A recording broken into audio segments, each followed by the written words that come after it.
नमस्कार, मैं रवीश कुमार। नोएडा में एक घटना हुई। 27 साल का युवराज मेहता सबकी आंखों के सामने नाले में डूबकर मर गया। सब आए, पुलिस भी आई, फायर ब्रिगेड भी आया, एनडीआरएफ भी आया, लेकिन युवराज को नहीं बचाया जा सका। युवराज की कार नाले में गिर गई। कोहरे के कारण उसे दिखा नहीं, दीवार टूटी हुई थी। लोगों ने पहले भी शिकायत की थी मगर कुछ हुआ नहीं। यह सब लिखा और कहा जा रहा है। हो सकता है कहने के लिए ऐसी घटना नोएडा में पहली बार हुई हो, लेकिन इसकी तैयारी कहीं भी बहुत दिनों से हो रही होती है। नोएडा पुलिस ने जो वीडियो जारी किया है उससे साफ है कि पुलिस की मौजूदगी के बाद भी, तमाम प्रशासनिक इकाइयों की मौजूदगी के बाद भी युवराज को नहीं बचाया जा सका। वीडियो में बहुत सारे लोग दिख रहे हैं। रात का वक्त है, कोहरा है, बचाव दल के लोग दिख रहे हैं। इसके बाद भी 2 घंटे तक युवराज मदद मांगता रहा, कार की छत पर खड़ा रहा, मगर पानी में डूब गया, नाले में डूबकर मर गया, बचाया नहीं जा सका। पोस्टमार्टम की रिपोर्ट में कहा गया है कि युवराज के पेट में पानी भर गया, नाक में नाले का कीचड़ भर गया, जिसके कारण दम घुटने से उसकी मौत हो गई। और यह सब उसके पिता की आंखों के सामने हुआ। लोगों का कहना है कि नाले की दीवार को लेकर पहले भी शिकायतें की गईं, मगर ध्यान नहीं दिया गया। पत्रकारों ने जब प्रशासन से सवाल पूछा तब वहां जवाब देने के लिए कुछ भी नहीं था। पुलिस के ही जारी वीडियो से प्रशासन की नाकामी दिख रही है। ट्रेनिंग की कमी का पता चल रहा है। मीडिया में यह भी छपा है कि प्रशासन के पास बचाने के लिए जरूरी उपकरण तक नहीं थे। ये हम कंटिन्यूस शिकायतें कर रहे हैं। ये अभी महेश शर्मा जी हमारे आदरणीय एमपी हैं यहाँ से, उन्होंने सितंबर में अथॉरिटी को हमारा रिप्रेजेंटेशन भी दिया है। जो हमारी बेसिक बुनियादी सुविधाएं यहाँ पे ख़त्म है उसका रिप्रेजेंटेशन भी दिया गया है, बट अनफॉर्चुनेट है कि उसके बाद भी गौर नहीं किया गया और आज रिजल्ट आपके सामने। हम और आप इस बात की परवाह करते ही नहीं हैं कि जहाँ रहते हैं वहाँ आबादी के अनुपात में प्रशासन की व्यवस्था कैसी है। जो सिस्टम बना हुआ है उसमें पेशेवर लोग काम करते हैं या नहीं, बचाव के काम की लगातार ट्रेनिंग होती है या नहीं, उस ट्रेनिंग का क्या स्तर है, इसकी परवाह कोई नहीं करता है। हर विभाग में जरूरत से कम लोग आपको मिलेंगे, सक्षम से ज्यादा अक्षम लोग आपको मिलेंगे, जरूरत से कम वहां गाड़ियां होंगी, बचाव के उपकरण बहुत कम और पुराने होंगे, ट्रेनिंग बहुत कम होती है। युवराज मरना नहीं चाहता था। जाहिर है 27 साल का नौजवान, उसके सामने जिंदगी पड़ी थी, कोई भी नहीं मरना चाहेगा। उसकी कार नाले में गिर गई थी और वह चाहता था कि लोग उससे बचा लें, मगर कोई बचा नहीं सका। उसके पिता भी वहां पहुंचे, उन्होंने अपनी आंखों के सामने सब होते देखा।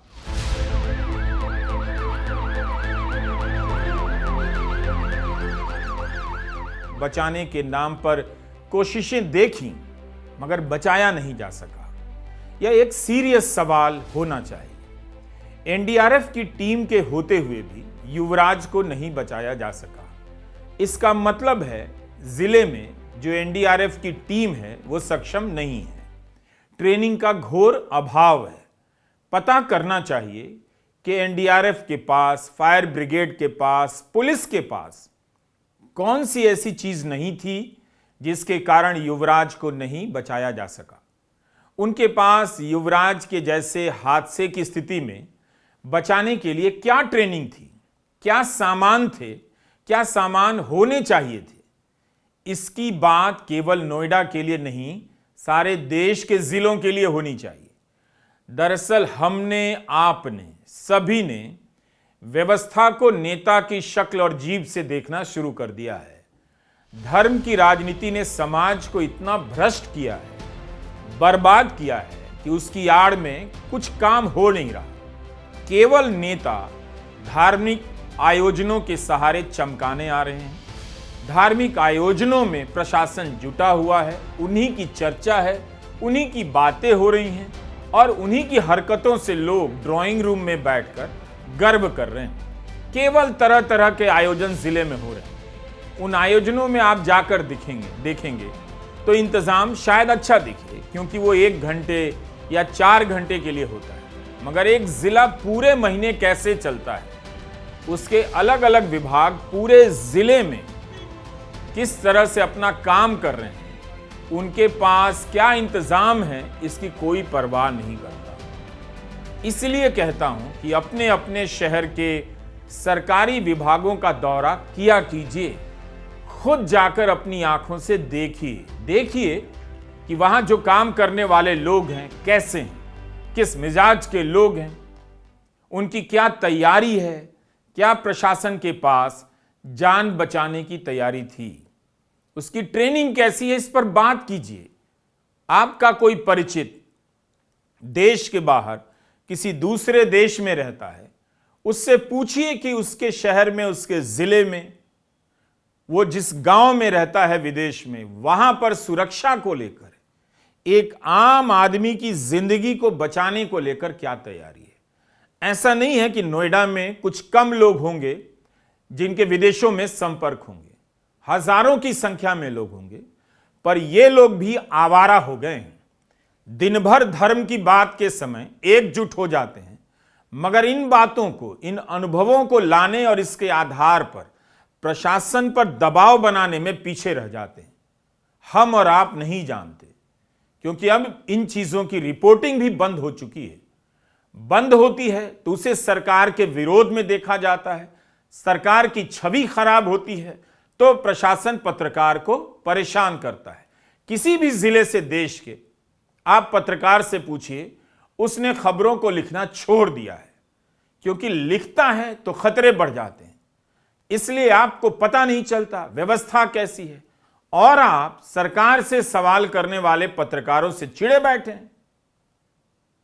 और जो सरकार के समर्थन में पत्रकार हैं, वो जाकर देखते भी नहीं कि जिस सरकार का गुणगान किए जा रहे हैं, उस सरकार की व्यवस्था में प्रशासन चल कैसे रहा है, चलाने लायक उसके पास जरूरी चीजें हैं भी या नहीं।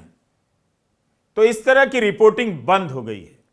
पत्रकार और अखबार या चैनल अब सब पीआर कर रहे हैं, ये होगा वो होगा, इसका सपना दिखाया जाता है, उद्घाटन होता है, शिलान्यास होता है, और उसके बाद उन संसाधनों को कैसे रखा जा रहा है, उनका बंटवारा क्या है, अनुपात क्या है, इसकी बात ही नहीं होती।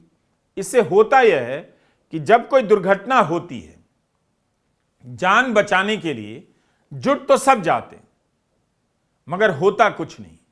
आप अखबार उठाकर देखिए, शहर की हवा प्रदूषित हो चुकी है, लोगों के फेफड़े खराब हो रहे हैं, घर में बैठे लोग बीमार पड़ रहे हैं, मर रहे हैं, तब भी नहीं बोल रहे। उनको दिख नहीं रहा धर्म की राजनीति के आगे।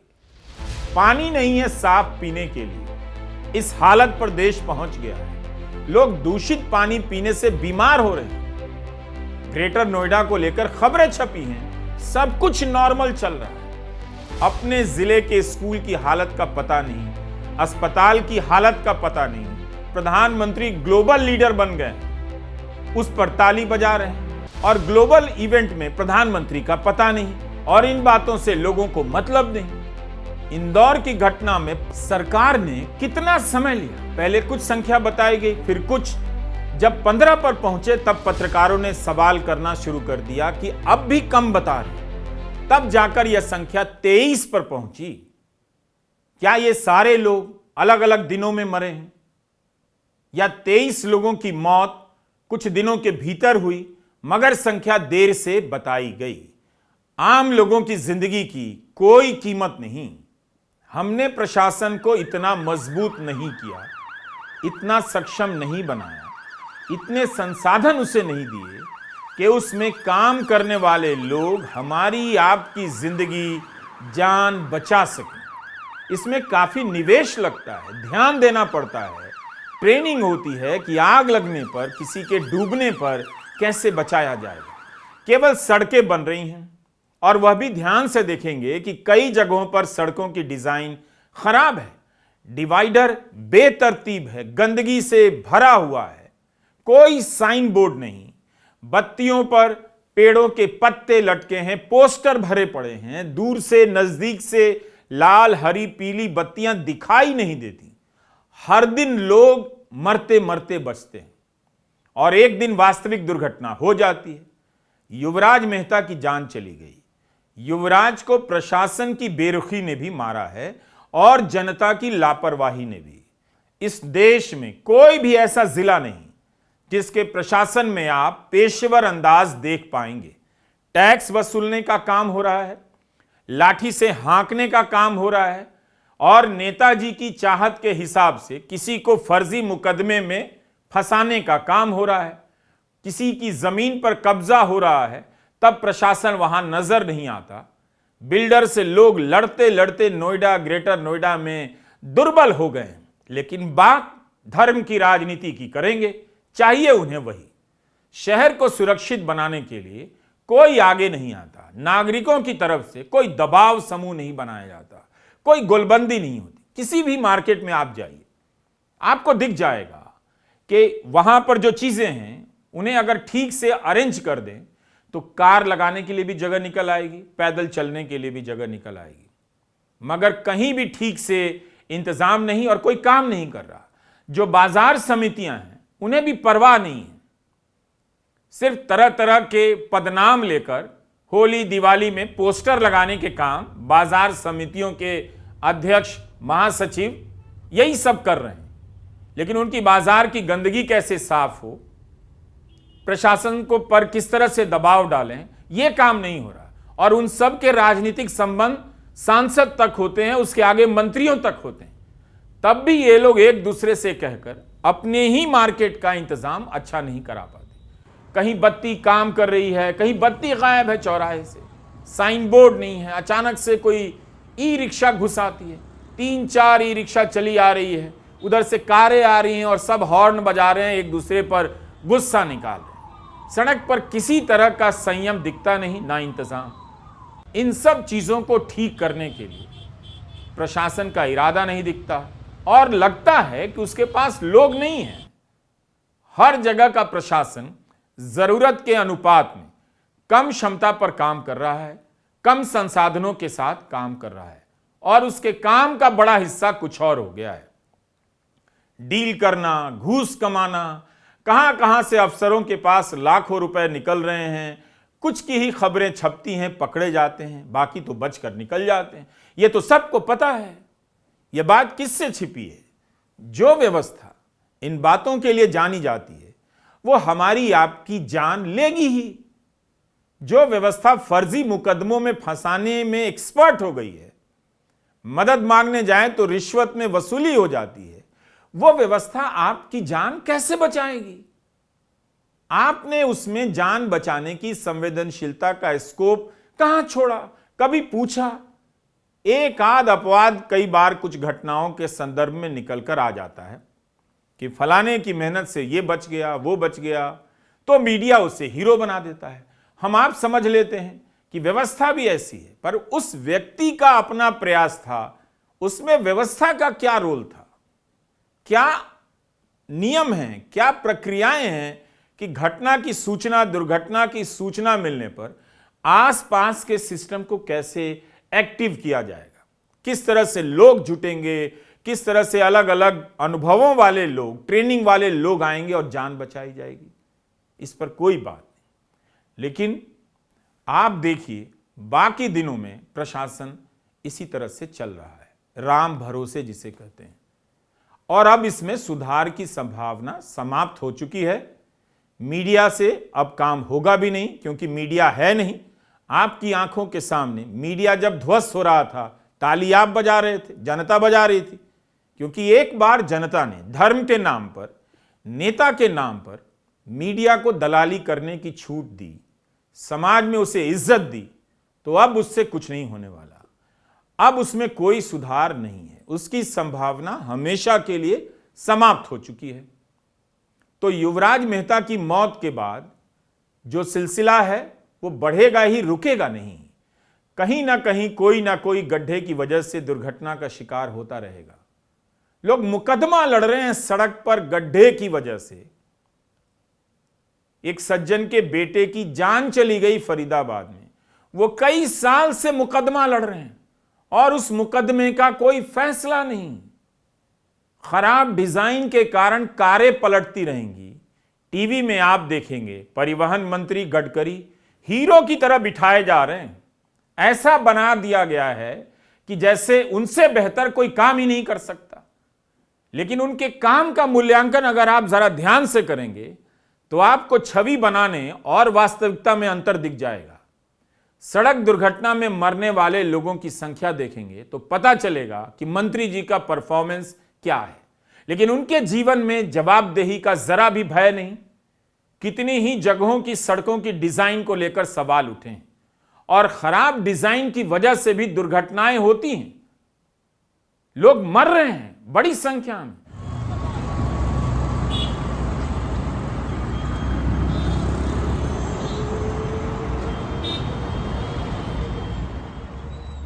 दिल्ली यूपी सीमा पर गाजीपुर के पास आप जाकर देखिए और लाखों लोग भुगत रहे हैं, देख रहे हैं रोज, तब भी यह उनके जनमत का हिस्सा नहीं। चेतना शून्य नागरिकता की स्थिति बहाल हो गई है। सुपर एक्सप्रेसवे बना है।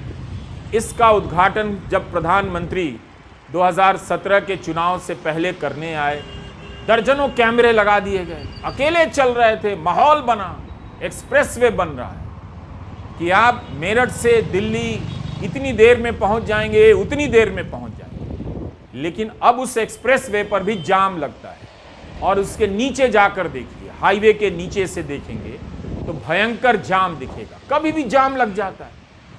उसके नीचे टोल है, बैरिकेड है। क्यों है? दो टोल हैं जिसके कारण गाड़ियां रुक जाती हैं, जाम लगता रहता है, रफ्तार थमती जाती है। एक टोल से निकलते हैं, आगे बढ़ते हैं तो ऊपर से आने वाली गाड़ियों के लिए टोल का दूसरा पॉइंट मिल जाता है। दो टोल का बैरियर। अंत में जब 2 टोल को पार कर कारें पहुंचती हैं तो समझ नहीं आता किधर जाएं। ऊपर से आने वाली कार बाईं ओर जाने लगती है, नीचे वाली कार दाईं ओर के फ्लाईओवर पर जाने लगती है और वहां पर गाड़ियां एक दूसरे से भिड़ने लग जाती हैं। ऐसा लगता है कि इस पॉइंट पर आकर डिजाइनर को समझ नहीं आया, उसने झुंझलाकर छोड़ दिया कि इस देश का और इस सड़क का कुछ नहीं हो सकता, छोड़ो चलो, कल तबादला हो जाएगा, मस्ती में रहो।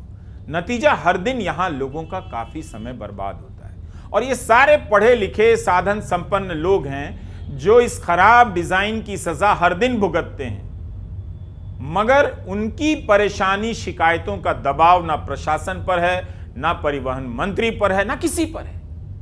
जिसने भी सड़क डिजाइन की, क्या किसी ने पहले सोचा कि लाखों लोगों से घिरे इस इलाके में सड़क की डिजाइन कैसी होनी चाहिए?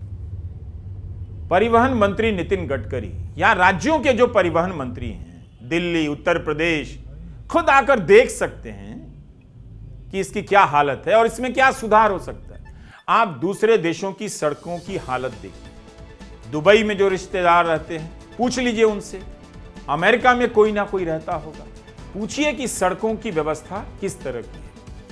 किस प्रकार से साइन बोर्ड के मामले में ही वहां लगातार सुधार होता जा रहा है, जिससे दुर्घटनाएं कम होती जाएं, सड़क की डिजाइन बेहतर की जा रही है। फ्रांस में एक शहर में मैंने देखा कि वहां से डिवाइडर गायब है। तो क्यों गायब है? तो सड़कों का अध्ययन किया गया, गाड़ी चलाने वाले लोगों के व्यवहार का अध्ययन किया गया होगा, तो डिवाइडर या गोलंबर जैसी ऊंची ऊंची चीजें गायब की गई हैं। इतना अनुशासन बनता है जब प्रशासन और लोग दोनों एक साथ साथ इवॉल्व होते हैं। यहां सिर्फ लोगों पर जिम्मेदारी छोड़ दी जाती है, लोग ऐसे। दरअसल लोगों को व्यवस्था ने वैसी कोई जगह नहीं उपलब्ध कराई जिसे देखकर लोगों में भी सुधार आए। लाल बत्ती के आसपास अमेरिका के कई शहरों में मैंने देखा है, दूर से ही लाल बत्ती दिखती है, ऊंचाई से दिखती है। हर ऊंचाई पर लाल बत्ती नजर आती है। अगर आपके सामने ट्रक आ जाए तो आप दिल्ली में लाल बत्ती नहीं देख सकते, तो जाहिर है आपसे गड़बड़ी होगी, गलती होगी। मगर अमेरिका में ऊंचाई से भी आप लाल बत्ती देख सकते हैं। चौराहा एकदम साफ सुथरा दिखेगा, लाल बत्ती दिखती रहेगी। तरह तरह के निशान सड़कों पर बनाए गए हैं। साइकिल वालों के लिए अलग से बत्तियां बनने लगी।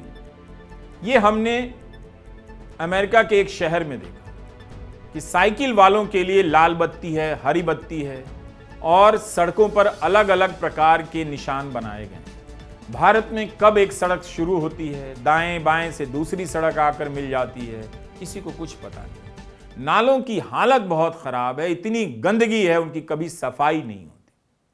मुझे भरोसा है कि युवराज की मौत पर लोग 1-2 दिन तक चिंता जताएंगे, जैसे ही 1 सप्ताह पहले तक इंदौर में दूषित पानी पीने से 15 लोगों के मर जाने पर चिंता जता रहे थे। उसके बाद भूल जाएंगे।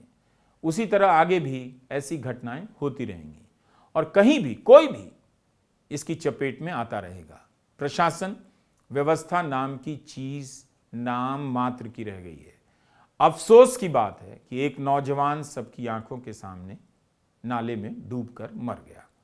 बहुत जरूरी है कि हम जिला प्रशासन का गंभीर मूल्यांकन करें, धर्म और पार्टी से ऊपर उठकर करें, लेकिन लोग ऐसा नहीं करेंगे। अब उनमें ऐसा करने की क्षमता समाप्त हो गई है। अगर ये चेतना आने भी वाली है तो उससे पहले उनके खाते में चुनाव से पहले 10,000 रुपए का डोज भेज दिया जाएगा। धर्म का डोज, संस्कृति में गौरव का डोज फालतू का रोज दिया ही जा रहा है और आप स्वीकार ही कर रहे हैं। लेकिन आपके आसपास जीवन जीने की सुविधाएं कितनी बेहतर हो रही हैं, इसकी परवाह नहीं कर रहे। अपने जिले का पता नहीं, 1-2 धारणाओं के आधार पर हल्ला मचाते रहते हैं, ये हो गया वो हो गया। यही घटना युवराज मेहता वाली अगर अमेरिका या किसी और शहर में हुई होती तो पूरा शहर उमड़ पड़ता मोमबत्तियां लेकर, लोग अफसोस जता रहे होते और सुधार भी होता। लेकिन अब भारत में ऐसा होगा नहीं। नोएडा में कोई एक सरकारी कॉलेज का नाम आप बता दीजिए। वहां सेना का भी लोग रहते हैं, आईटी इंजीनियरिंग के भी लोग रहते हैं, बहुत अच्छे अच्छे पेशे वाले लोग रहते हैं। एक सरकारी कॉलेज का नाम बता दीजिए जिसमें आप अपने बच्चे का दाखिला कराना चाहेंगे। यह उस नोएडा की हालत है जहां से इतना पैसा यूपी भर के लिए जनरेट होता है। तो कोई तो एक सरकारी कॉलेज होना चाहिए, कोई तो एक सरकारी अस्पताल होना चाहिए जिसे आप प्रशासन की दक्षता, उसकी उपलब्धि के एक मानक के रूप में देख सकें। एक भी है जो देश भर में या नोएडा में ही आपके भरोसे के लायक हो? एक है तो नाम बताइए। नमस्कार, मैं रवीश कुमार।